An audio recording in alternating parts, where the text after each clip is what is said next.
Hi fans, it's Michelle Joy Phelps, and I'm joined now with Keith Hunter. Keith, it's nice to meet you for the first time.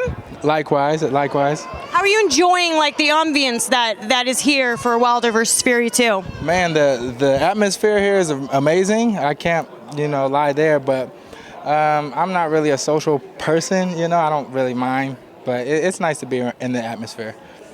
You're shy or something? I came from a shy point, but I can keep up being social, You have to keep up with it if you're going to be doing a lot of these. Facts, I feel you. Well, we know that you have a fight coming up on February the 28th against Malik Hawkins. Talk to me a bit about what preparation has been like for you and what we can expect later this month.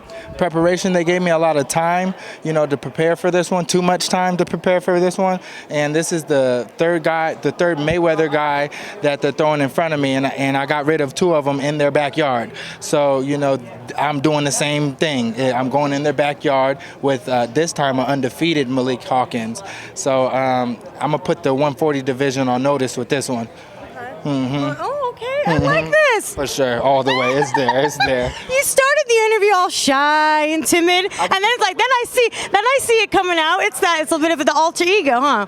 Correct. Confidence. Correct. I mean, I'm just speaking from my heart when I talk like this. So that's all I can say right there. I love it. It's passion. I love that. Okay, so talk to me a bit about what you know of Malik. I mean, what are his weaknesses? Man, first his weaknesses as a traditional tall fighter, his feet is in the mud and his head is not moving enough. He can't, well, as far as that's his flaws. I don't want to give too much, I'll display it, but his feet is in the mud and his head's not moving enough for me. Okay, so for people who are just getting to know you now, you're an up-and-coming prospect. How would you describe your style? Man, if you know my father and my brother, I keep those same qualities. I say I'm from a lineage. I'm the third generation. I'm Bounty Hunter the third. So, we have a good elusiveness with our feet, and we're moving our head correctly, and we're putting good punches behind everything. So that would be my style.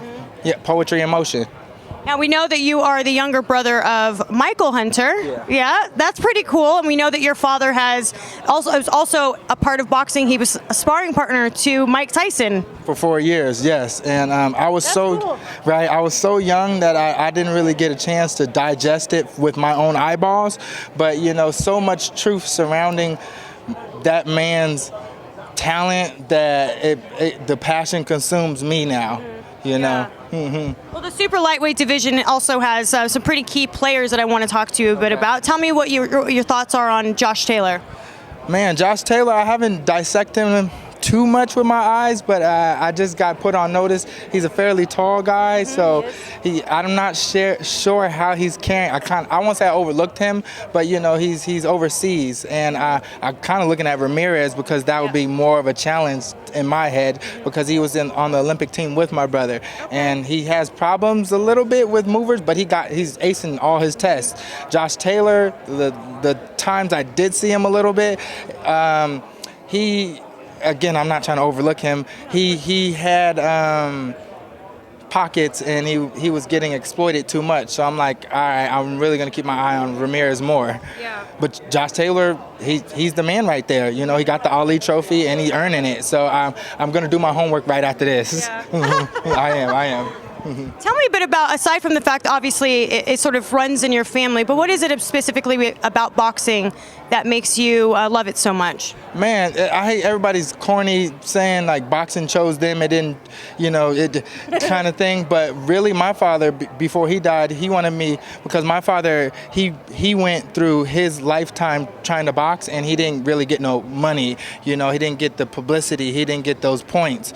So it's like, to the hardcore fans, they know, but at the same time, he didn't want me to repeat that. So he was like, use your brain, be a mechanic, be a doctor, be something. So like growing up like that, I kind of had that passion, but then it kind of died down. And then when he died, I was soul searching at 16 at here. I was born and raised here in Las Vegas, and it was basketball or academics, and I tried to do academics for boxing, but then it was like my pops died and the chips fall where it may. Boxing chose me. I don't play with that. It chose me. So I'm here now. Would you say he was your inspiration in boxing?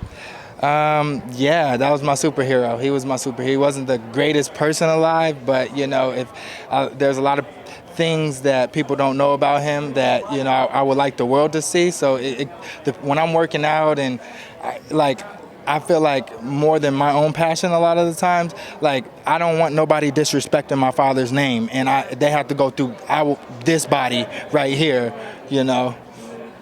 Describe your relationship with your brother. Do you guys sort of have a bit of competitiveness with each other? Obviously, you're in different weight classes, but nonetheless, is there a bit of competitiveness there? No, none at all. Maybe like growing up with brother rivalry. I think that him being older, he's kind of always like made sure he's since my father died early on, my brother had to really step up, you know, and be a father figure / man and providing for the family. He was the only one there at times outside of our oldest brother.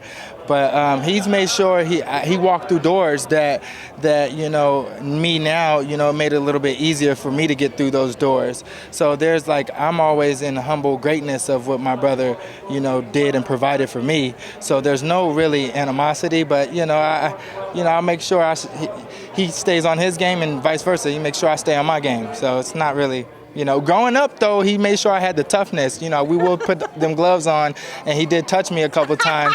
He never hurt me by reckon. He could have, but he never did. So that made me tough. Yeah. What do you hope for in 2020 for yourself?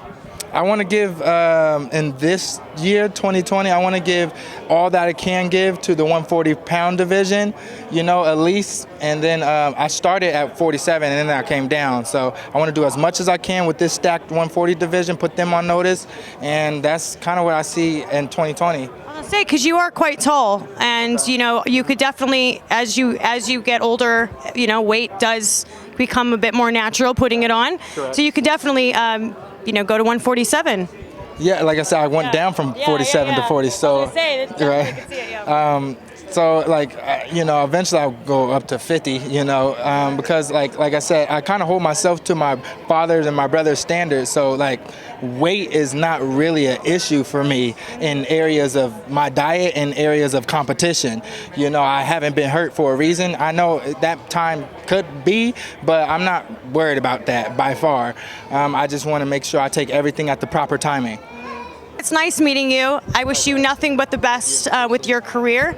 Any final words? Maybe do you have a Twitter, Instagram, anything you want to shout out? Just the Instagram. Like I'm not too social media savvy, but my Instagram is, I'm getting up there. My Instagram is Bounty Hunter the Third all together. The third is 3RD, or you could just put in Keith Hunter and I'll probably pop up. You know, okay. The first one.